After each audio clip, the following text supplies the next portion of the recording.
Cervical cancer అనేది మనం ఎక్కువగా ఆడవాళ్ళలో చూస్తూనే ఉంటాము. అయితే వాటికి సంబంధించిన లక్షణాలంటూ ఏ విధంగా ఉంటాయి? అదే విధంగా ఎందుకొస్తూ ఉంటుంది? దీనికి సంబంధించిన ట్రీట్మెంట్స్ అంటూ ఎలా ఉన్నాయి? సో, డాక్టర్ గారిని అడిగి తెలుసుకుందాం. ప్రెజెంట్ మనతో ఉన్నారు surgical oncologist doctor Ajay Varun Reddy గారున్నారు. మరి డాక్టర్ గారి మాటల్లోనే తెలుసుకుందాం. నమస్తే డాక్టర్. నమస్తే అండి. డాక్టర్ గారు ఇప్పుడు సర్వైకల్ క్యాన్సర్ అనేది ఎందుకొస్తూ ఉంటుంది? మీరడిగిన క్వెషన్ చాలా రిలవెంట్. ఇన్‌ఫాక్ట్ మహిళల్లో ఇదివరకు సర్వైకల్ క్యాన్సర్ అనేది టాప్ క్యాన్సర్‌గా ఉండేది. ఎస్పెషల్లీ మన కంట్రీలో. ఇప్పుడు బ్రెస్ట్ క్యాన్సర్ ఓవర్‌టేక్ చేసింది గానీ, ఇంకా సర్వైకల్ క్యాన్సర్ అనేది చాలా common.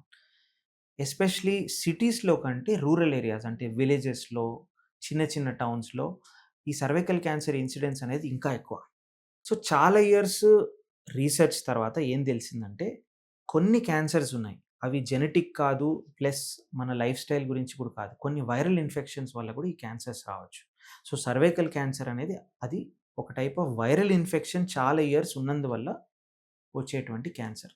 First of all cervical cancer అంటే గర్భసంచి క్యాన్సర్ కాదు. గర్భసంచి ముఖద్వార క్యాన్సర్. అంటే దాని ఎంట్రీ పాయింట్ అంటే సర్విక్స్ అనేటువంటి ఒక ఆర్గన్ గర్భసంచితో అటాచ్డ్ ఉంటుంది. అది గర్భసంచి ముఖద్వార క్యాన్సర్ అంటూ ఉంటాం. అది జనరల్‌గా చాలా ఇయర్స్ హెచ్‌పివి అనేటువంటి వైరస్ అంటే అదొక ఇన్ఫెక్షన్ ఇంటరాక్ట్ చేసిన తర్వాత చాలా ఇయర్స్ ఒక ప్రాసెస్ లాగా ఏర్పడి అక్కడ ఉండేటువంటి సెల్స్ ఇన్‌ఫ్లమేషన్ కూడా అయ్యి మెనీ ఇయర్స్ తర్వాత సర్వైకల్ క్యాన్సర్ ఫార్మ్ అవుతుందని డిస్కవర్ చేశారు సైంటిస్ట్స్. కానీ మీకందరికీ తెలియాల్సిన పాయింట్ ఏంటంటే మనకు హెచ్‌పివికి ఒక వ్యాక్సినేషన్ అనేది ఉంది. We are very lucky to have that. అన్ని క్యాన్సర్స్‌కి ఆ వ్యాక్సినేషన్ లేదు. ఇప్పుడు బ్రెయిన్ క్యాన్సర్స్ గానీ, లంగ్ క్యాన్సర్స్ గానీ, బోన్ క్యాన్సర్స్ గానీ వ్యాక్సినేషన్ లేవు. కానీ సర్వైకల్ క్యాన్సర్ ఇంత కామన్ క్యాన్సర్ మహిళల్లో టాప్ 2, టాప్ 1 క్యాన్సర్‌కి మనకొక వ్యాక్సినేషన్ ఉంది. అసలు వ్యాక్సినేషన్ అంటే ఏంటి? వ్యాక్సినేషన్ అంటే మనకు క్యాన్సర్ వచ్చిన తర్వాత ట్రీట్మెంట్ కాదు. అది మనకు ముందు జాగ్రత్తగానే ఒక ఏజ్ దాటిన తర్వాత నార్మల్‌గా ఇచ్చేటువంటి ఒక టీకా అనుకోవచ్చు. జనరల్‌గా టీబీకి గానీ, ఎంఎంఆర్ వ్యాక్సిన్, హెపటైటిస్ వ్యాక్సిన్ అందరికీ తెలుసు. నేషనల్ ఇమ్యునైజేషన్ ప్రోగ్రామ్ అంటే పిల్లల్లో పల్స్ పోలియో వ్యాక్సినేషన్ అంటారు. వేరే వ్యాక్సినేషన్ అంటారు. ఇవన్నీ దేనికి? యంగర్ ఏజ్‌లోనే ఇన్ఫెక్షన్ ఉన్నా లేకపోయినా గానీ ఇటువంటి మెడిసిన్స్ అంటే టీకాలు ఇచ్చినప్పుడు ఈ ఇన్ఫెక్షన్ ప్రివెంటే చేస్తుంది అని.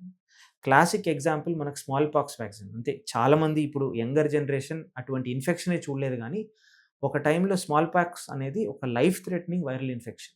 ఆ వ్యాక్సినేషన్ అంటే ఆ టీకా వచ్చిన తర్వాత ఇన్‌ఫాక్ట్ వరల్డ్ వైడ్ అది ఎరాడికేట్ అయిపోయింది. ఇప్పుడు మనకు సర్వైకల్ క్యాన్సర్ కాజ్ చేసేటువంటి వైరస్ అంటే హెచ్‌పివి వైరస్ కూడా వ్యాక్సినేషన్ అనేది ఉంది. ద బెస్ట్ వ్యాక్సిన్ ఇప్పుడు గార్డాసిల్ 9 అనేటువంటి వ్యాక్సిన్ అవైలబుల్ ఉంది. అంటే హెచ్‌పివిలో సబ్ టైప్స్‌లో 9 డిఫరెంట్ సబ్ టైప్స్ ఇది ఎఫెక్టివ్ ఉంటుంది. ఇది యంగర్ ఏజ్ అంటే 9 ఇయర్స్ దాటిన పిల్లలకు మెయిన్‌లీ ఫీమేల్స్ గానీ ఇప్పుడు మేల్స్ గూడా తీసుకోవచ్చు అంటున్నారు. సో, మేల్స్ అంటే మీరు అనుకోవచ్చు సర్వైకల్ క్యాన్సర్ ఫీమేల్స్‌లో ఒకటే గదా! మహిళల్లో ఒకటే గదా! ఈ హెచ్‌పివి వైరస్ మహిళల్లో సర్వైకల్ క్యాన్సరే కాదు కానీ మేల్స్‌లో గూడా పీనైల్ క్యాన్సర్స్, వాట్స్, ఏనల్ అంటే మలద్వార క్యాన్సర్ అది గూడా కాజ్ చేసేటువంటి మన రీసెర్చ్ వచ్చేసింది. సో, ఇప్పుడు మేల్స్‌కి గూడా రికమెండేషన్ ఉంది. సో, పిల్లలు anywhere beyond 9 years of age ఐడియల్‌గా 12, 13 ఇయర్స్ ఉన్నప్పుడు నార్మల్‌గా ఈ వ్యాక్సినేషన్ అనేది ఇప్పించాలి. జనరల్‌గా 2-3 డోసెస్‌లో ఇస్తూ ఉంటారు. అంటే ఇవాళ ఈ వ్యాక్సినేషన్ తీసుకుంటే 2 మంత్స్ తర్వాత ఇంకొక డోస్, దాని తర్వాత 6 మంత్స్ తర్వాత ఇంకొక డోస్ ఇవ్వాల్సొస్తుంది. ఈ వ్యాక్సినేషన్ ఇంపార్టెన్స్ ఏంటంటే, ఇది ఎర్లీ ఏజ్‌లో తీసుకుంటే అంటే మ్యారేజ్ కాకముందు, ఫస్ట్ సెక్షువల్ కాంటాక్ట్ కాకముందు తీసుకుంటే ఈ హెచ్‌పివి వైరస్ ఇన్ఫెక్షన్ అనేది ఆల్మోస్ట్ 100% మనం ప్రివెంట్ చేయొచ్చు. సో, హెచ్‌పివి ఇన్ఫెక్షనే ప్రివెంట్ చేసినప్పుడు జనరల్‌గా సర్వైకల్ క్యాన్సర్ రిస్క్ గూడా ఈ విధంగా మనం తగ్గిస్తున్నాం.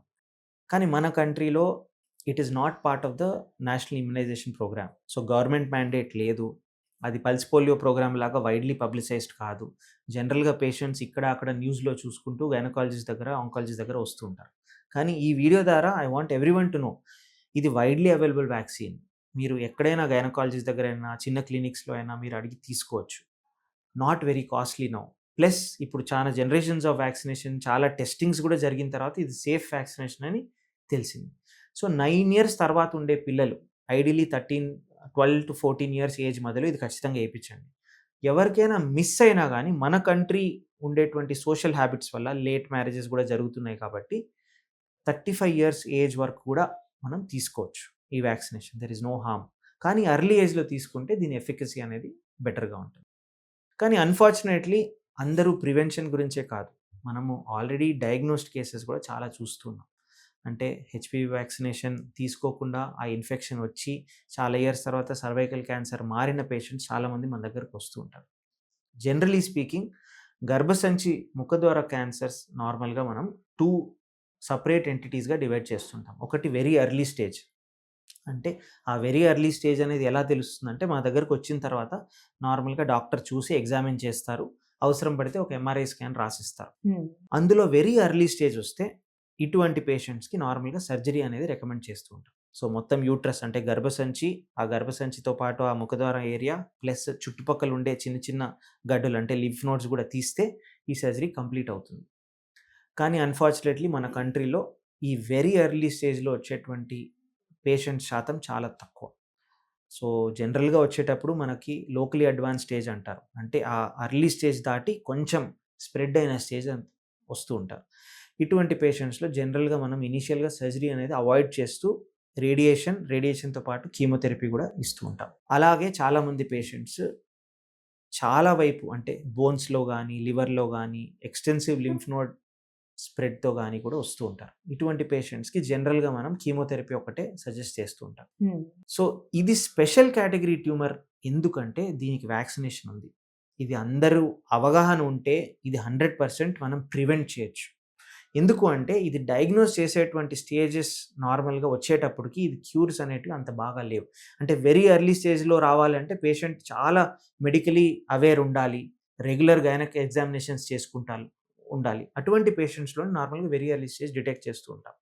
సో, చాలా లేట్ అయిపోయి నార్మల్‌గా పీవీడీ అంటే కింద నుంచి డిశ్చార్జ్ కారుతూ, వైట్ డిశ్చార్జ్ పడుతూ వచ్చేటప్పటికి నార్మల్‌గా లోకల్లీ అడ్వాన్స్ స్టేజ్. సో, ఆ స్టేజ్‌లో డిటెక్ట్ చేసినప్పుడు క్యూర్ రేట్స్ అనేటివి అంత బాగా ఉండకపోవచ్చు. So, information to remember vaccination ఉంది. వ్యాక్సినేషన్ గురించి తెలుసుకోవాలంటే మీరు ఆన్‌లైన్ కూడా తెలుసుకోవచ్చు. లేదంటే జస్ట్ మీట్ యువర్ డాక్టర్. అందరికీ తెలిసిన vaccination. Thank you so much doctor. Thank you.